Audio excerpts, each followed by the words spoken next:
Assalamualaikum warahmatullahi wabarakatuh. Halo semuanya. Berjumpa lagi dengan saya, Sadwika Najmi Kausari. Kali ini kita akan membahas mengenai pencernaan dan absorpsi lipid. Oke, langsung kita masuk ke materinya. Ketika kita mengkonsumsi suatu makanan, maka makanan tersebut sebagian besar tidak dapat langsung digunakan oleh tubuh kita. Karena apa? Karena bahan makanan tersebut harus dipecah terlebih dahulu menjadi molekul yang lebih kecil.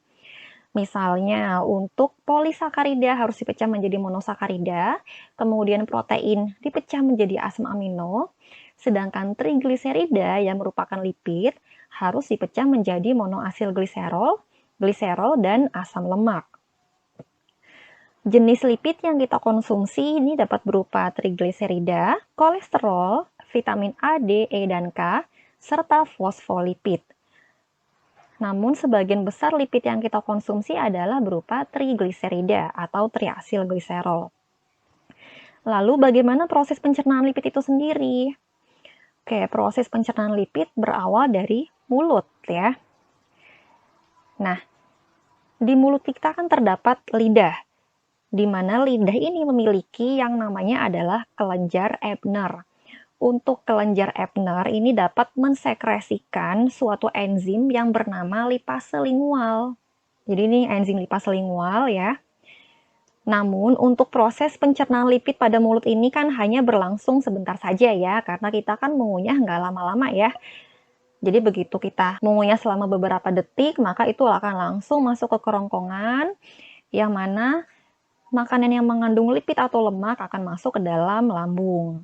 Di lambung ini akan disekresikan yang namanya adalah lipase lambung ya. Apa fungsi dari lipase lingual dan juga lipase lambung? Untuk lipase lingual dan lipase lambung berfungsi untuk menghidrolisis triasilgliserol yang mengandung asam lemak rantai pendek hingga beberapa asam lemak rantai sedang.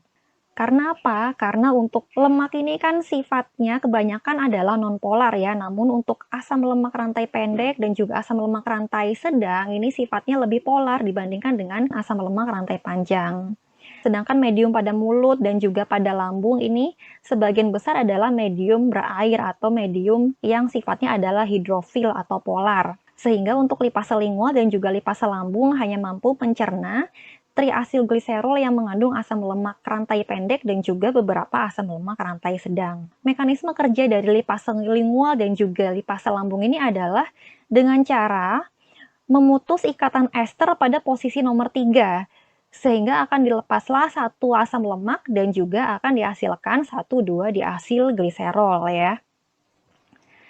Nah, selanjutnya untuk triasil gliserol yang mengandung asam lemak rantai panjang, maka karena dia sifatnya nonpolar, dia akan beragregasi dengan sesamanya, dengan sesama jenisnya, atau dengan senyawa-senyawa yang bersifat nonpolar lainnya. Misalnya apa? Misalnya seperti kolesterol dan juga senyawa trigliserida lainnya ya. Kemudian setelah triasilgliserol yang mengandung asam lemak rantai panjang tersebut beragregasi, maka dia akan melanjutkan perjalanannya ke dalam usus halus. Nah, sebelumnya untuk lipase lingual dan juga lipase lambung ini sangat berperan sekali pada masa neonatal ya. Apa itu masa neonatal? Periode neonatal adalah periode ketika bayi baru lahir hingga usia 28 hari ya. Jadi pada saat itu, aktivitas lipase pankreasnya masih sangat rendah. Padahal bayi itu kan minum susu ya, di mana susu mengandung suatu asam lemak rantai pendek, di mana asam lemak rantai pendek tersebut harus dicerna. Nah, dicernanya adalah dengan menggunakan lipase lingual dan juga lipase lambung. Oke, kita lanjut ya tadi. Untuk triasilgliserol yang mengandung asam lemak rantai panjang akan melanjutkan perjalanannya ke dalam duodenum atau usus halus. Oke, ini kita perbesar saja gambar usus halusnya. Nah, oke, ini adalah gambar trigliserida yang mengalami agregasi sehingga membentuk droplet lemak. Nah, sekarang pertanyaannya, kenapa trigliserida ini beragregasi membentuk suatu droplet lemak ya? Karena trigliserida ini kan sifatnya adalah hidrofobik. Nah, padahal untuk permukaan lambung itu sifatnya adalah hidrofilik. maka dia tidak dapat bercampur dengan cairan-cairan pada lambung. Sehingga pada akhirnya dia akan beragregasi atau bersatu dengan sesama jenisnya sehingga membentuk suatu namanya droplet lemak ya. Oke, sebelum kita bahas mengenai emulsifikasi trigliserida di usus halus, maka sebaiknya kita mengetahui terlebih dahulu anatomi dari duodenum atau usus halus ya. Nah, ini merupakan gambar duodenum. Bagian usus halus yang berbentuk tabung di tengah ini namanya adalah lumen. Oke, jadi diingat-ingat ini namanya adalah lumen. Kemudian pada permukaan lumen usus terdapat suatu tonjolan seperti jari ya. Ini namanya adalah villi. Villi ini fungsinya sebagai apa? Villi ini fungsinya adalah untuk meningkatkan luas permukaan di dalam usus halus ya, sehingga dapat meningkatkan penyerapan nutrisi. Oke, nah selanjutnya ketika villi ini kita perbesar. Oke, ini villinya diperbesar nih.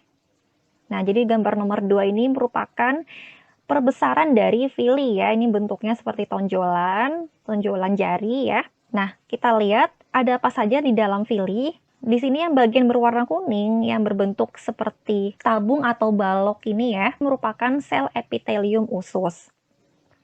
Oke, kemudian di dalam villi ini juga ada pembuluh limfatik ya. Kemudian ada laktil. Apa itu laktil? Laktil itu merupakan nama dari kapiler limfatik ya. Jadi untuk usus halus ini memiliki kapiler limfatik yang spesial disebut sebagai laktil. Oke, selanjutnya di sini terdapat bagian yang berwarna biru. Nah, ini dinamakan sebagai kapiler darah. Oke, jadi diingat-ingat ya. Kalau yang bagian tengah ini namanya adalah lumen, kemudian di sini di permukaan lumen usus itu terdapat namanya villi. Kemudian ketika villi ini kita perbesar, maka terdapat sel epitelium usus ya. Kemudian di dalam villi ini terdapat pembuluh limfatik yang mana salah satu bagian dari pembuluh limfatik itu adalah laktil. Oke. Kemudian di dalam villi ini juga terdapat kapiler darah. Pengetahuan ini akan sangat berfungsi sekali ketika kita mempelajari mengenai absorpsi lipid. Oke, selanjutnya ketika sel epitel kita perbesar, nah ini sel epiteliumnya kita perbesar, nah maka kita dapat melihat mikrovilli. Nah, jadi sebetulnya di sini terdapat mikrovilli ya, bentuknya sangat halus sekali seperti rambut ya. Kita sebut sebagai mikrovilli atau brush border. Nah, ini berada pada permukaan lumen usus halus. Jadi bagian yang besar ini namanya adalah villi, kemudian di sekitar permukaan villi kita dapatkan mikrovilli. Oke, sekarang kita kembali ke proses emulsifikasi trigliserida. Nah, ini tadi merupakan trigliserida yang beragregasi membentuk suatu droplet lemak ya. Pada proses pencernaan kita akan dilepaskan asam empedu dari kantung empedu. Nah, untuk asam empedu ini sendiri sebetulnya dihasilkan oleh hati namun disimpan di kantung empedu ya, sehingga dikeluarkannya dari kantung empedu. Enzim yang berfungsi untuk memecahkan trigliserida namanya enzim apa? Namanya adalah enzim lipase. Tadi di mulut kita sudah temukan enzim lipase lingual, kemudian di lambung kita temukan lipase lambung ya. Nah, sedangkan untuk di usus halus, kita temukan namanya adalah lipase pankreas ya. Untuk lipase pankreas ini kan sifatnya adalah polar.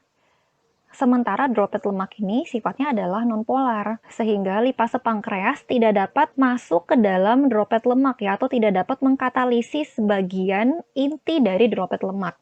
Dia hanya dapat mengkatalisis bagian permukaannya saja. Akibatnya apa? Akibatnya adalah proses pemecahan trigliserida menjadi monoasil gliserol dan juga menjadi gliserol itu akan menjadi sangat lama dan menjadi tidak efisien ya. Nah, maka disinilah fungsi dari asam empedu, di mana asam empedu berfungsi untuk mengemulsifikasikan droplet lemak sehingga menjadi trigliserida yang lebih kecil ya, yang tadinya bentuknya adalah makroskopik. Nah, ini bentuknya adalah mikroskopik ya.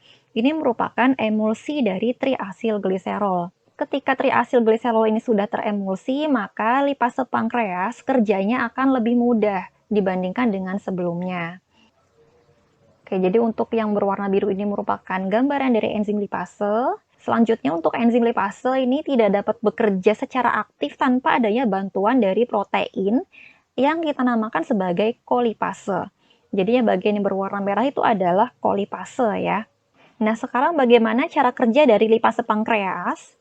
Lipase pankreas ini bekerja secara spesifik dengan cara memecah ikatan ester pada posisi nomor 1 dan posisi nomor 3 pada triasilgliserol atau trigliserida.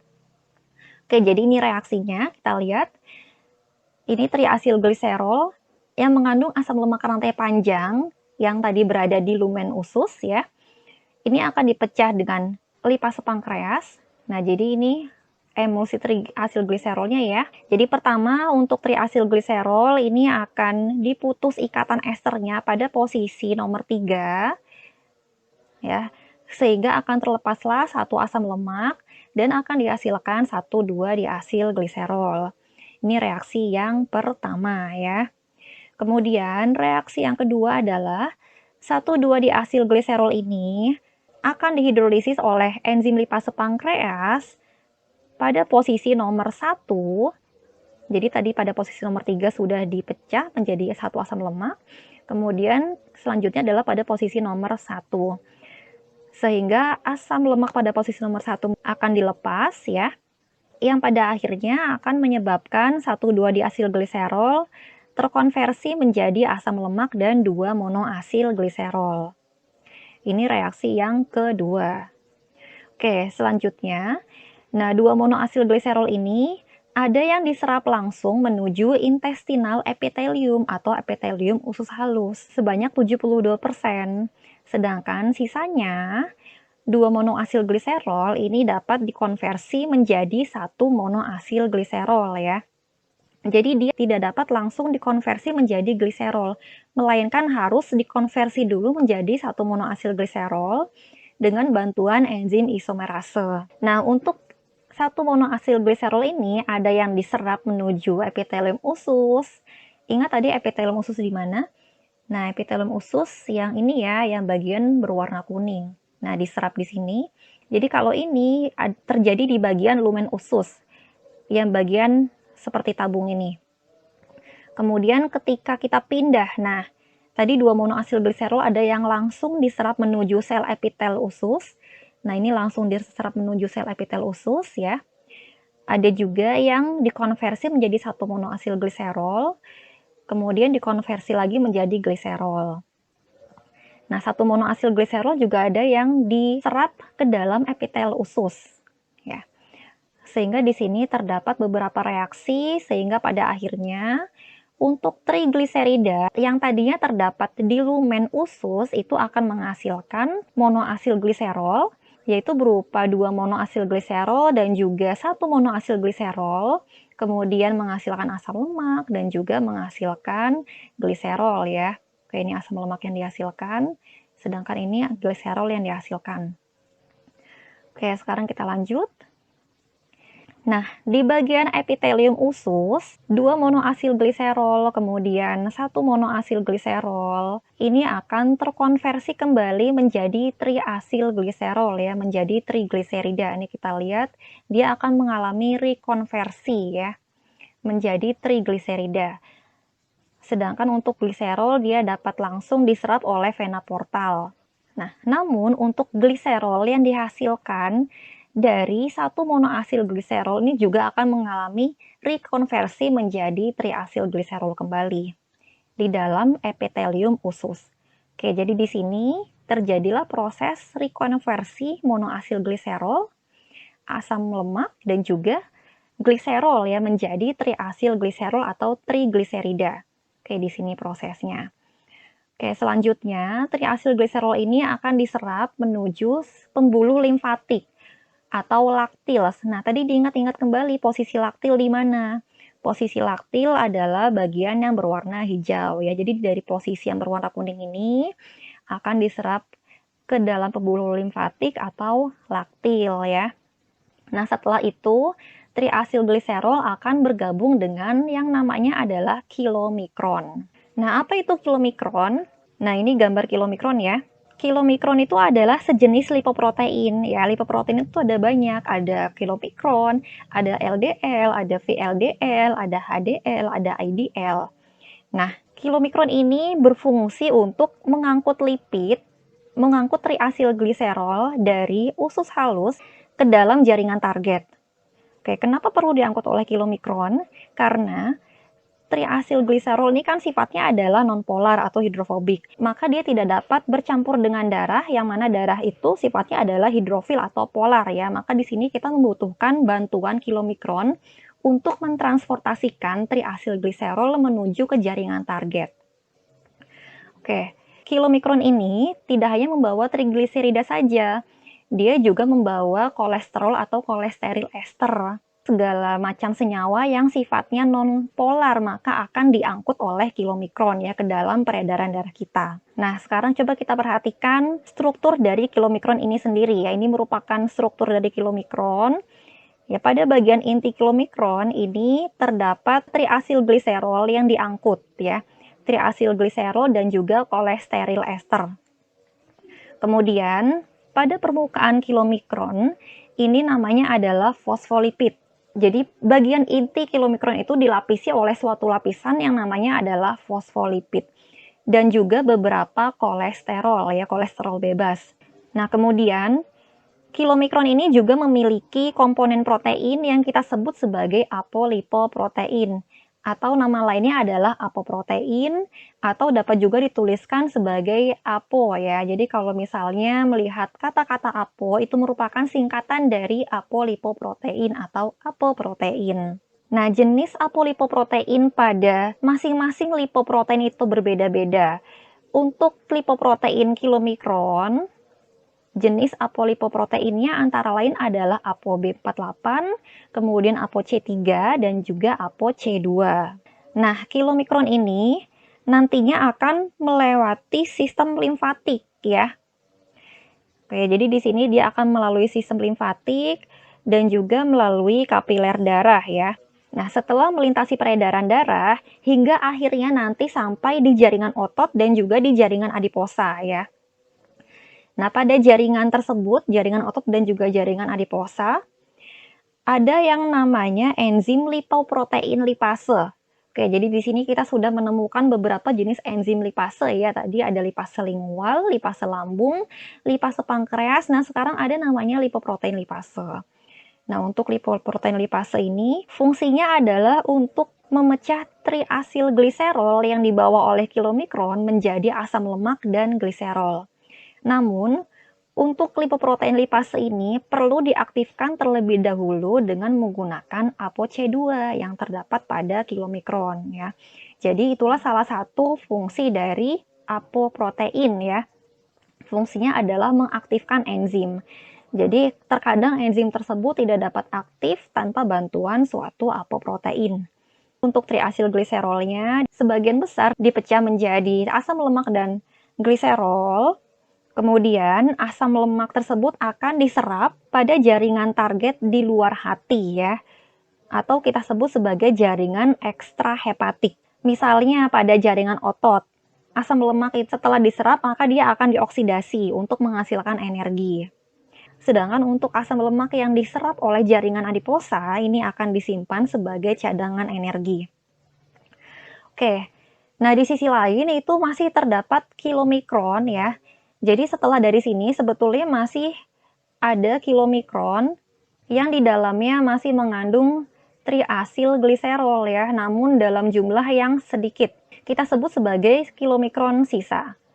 Oke, untuk kilomikron sisa ini akan melanjutkan perjalanannya ke dalam hati ya. Jadi triasilgliserol yang memang belum dikonversi pada jaringan target, tadi di jaringan otot dan juga di jaringan adiposa, ini akan melanjutkan perjalanannya ke dalam hati.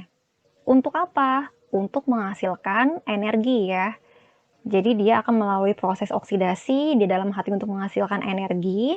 Namun ketika makanan kita mengandung asam lemak yang melebihi kebutuhan energi yang dibutuhkan, maka hati akan mengkonversikan kembali asam lemak tersebut. Jadi di hati triasilgliserol ini akan terkonversi menjadi asam lemak dan gliserol ya. Jadi asam lemak ini dapat digunakan sebagai energi. Namun ketika makanan kita mengandung asam lemak yang melebihi kebutuhan minimal, maka asam lemak ini akan dikonversi kembali menjadi triasilgliserol ya.